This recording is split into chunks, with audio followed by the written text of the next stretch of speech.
എല്ലാവർക്കും പ്രൊമോ റിവ്യൂയിലേക്ക് സ്വാഗതം. ഈ റിവ്യൂ ഇഷ്ടപ്പെടുവാണെങ്കിൽ ഒന്ന് ലൈക്ക് ചെയ്തും സബ്സ്ക്രൈബ് ചെയ്തും സപ്പോർട്ട് ചെയ്യണേ. അപ്പോൾ ചന്തുമോളെയും കൊണ്ട് പുറത്തു പോയി കൈ നിറയെ കളിപ്പാട്ടങ്ങളും ഉടുപ്പും എല്ലാം മേടിച്ചു കൊടുത്ത് വീട്ടിലോട്ട് വന്നു കഴിയുമ്പം ഇത് കാണുന്ന ജലജ ചോദിക്കുന്നുണ്ട്, അവൾക്ക് ഡ്രസ്സും കളിപ്പാട്ടങ്ങളും ഒക്കെ മേടിച്ചു കൊടുത്തു, ഞങ്ങളുടെ ഒരു കുട്ടി ഇവിടെയുണ്ട്, അതിനെന്തെങ്കിലും മേടിച്ചായിരുന്നോ എന്ന് ചോദിക്കുക. അത് കേട്ടുകൊണ്ട് തൊട്ടപ്പുറത്ത് നവ്യ നിൽപ്പുണ്ട് കേട്ടോ. അന്നേരം പരസ്പരം മുഖത്തോട് മുഖം നോക്കുവാണ് നവ്യ ആദർശം. കൊച്ചിനൊന്നും മേടിച്ച് കാണില്ല, മറന്നുപോയായിരിക്കും.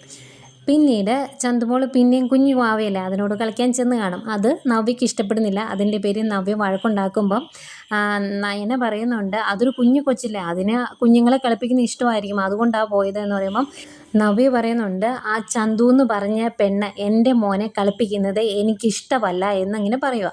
അന്നേരം നവ്യ പറയും, ഒരു വീടാകുമ്പം പരസ്പരം അങ്ങോട്ടും ഇങ്ങോട്ടും ഇങ്ങനെയൊക്കെ സംഭവിച്ചെന്നിരിക്കുമെന്ന്. അന്നേരം നവ്യ പറയുന്നുണ്ട്, അങ്ങനെ സംഭവിക്കുമെങ്കിൽ അങ്ങനെ ഉണ്ടാകരുത് എന്ന് നീ ആ പെൺകൊച്ചിനെ പറഞ്ഞ് മനസ്സിലാക്കണം എന്ന് പറയുന്നുണ്ട്. തൊട്ടപ്പുറത്ത് നമ്മുടെ ജലജയൊക്കെ നിൽപ്പുണ്ട് കേട്ടോ. ഏതായാലും ഇതിൻ്റെ പേരിൽ ഇവരിനി പൊരിഞ്ഞ് തല്ലാവുമായിരിക്കും. ഏതായാലും ഈ സംഭവത്തിന് ശേഷം ചന്തുമോൾക്ക് ആകെ സങ്കടം. മോളെ എടുത്തുകൊണ്ട് വരുവാണ് നയന. എന്നിട്ട് പറയുന്നുണ്ട്, മോളോട് അങ്ങോട്ട് പോകരുതെന്ന് ഞാൻ പറഞ്ഞതല്ലേ എന്നൊക്കെ ചോദിക്കുവാണ്. അന്നേരം ഇത് കേൾക്കുന്ന ആദർശ് ചോദിക്കുക, അതിനെന്താ ഇപ്പോൾ കുഴപ്പം, കുഞ്ഞുങ്ങളാകുമ്പം കുഞ്ഞുങ്ങളെ കളിപ്പിക്കാൻ ഇഷ്ടമായിരിക്കും, അതൊക്കെ വലിയ പ്രശ്നമാക്കേണ്ട കാര്യമുണ്ടോ എന്ന്. ഏതായാലും ആദർശിന് നവ്യയുടെ വായിന്ന് രണ്ടെണ്ണം കേൾക്കാനുള്ള സമയമായിട്ടുണ്ട്. അതുകൊണ്ട് ആദർശ് ഇതുപോലെ ഡയലോഗ് പറയുന്നത്. ഇതൊക്കെയായിരുന്നു പ്രമോ വിശേഷങ്ങൾ.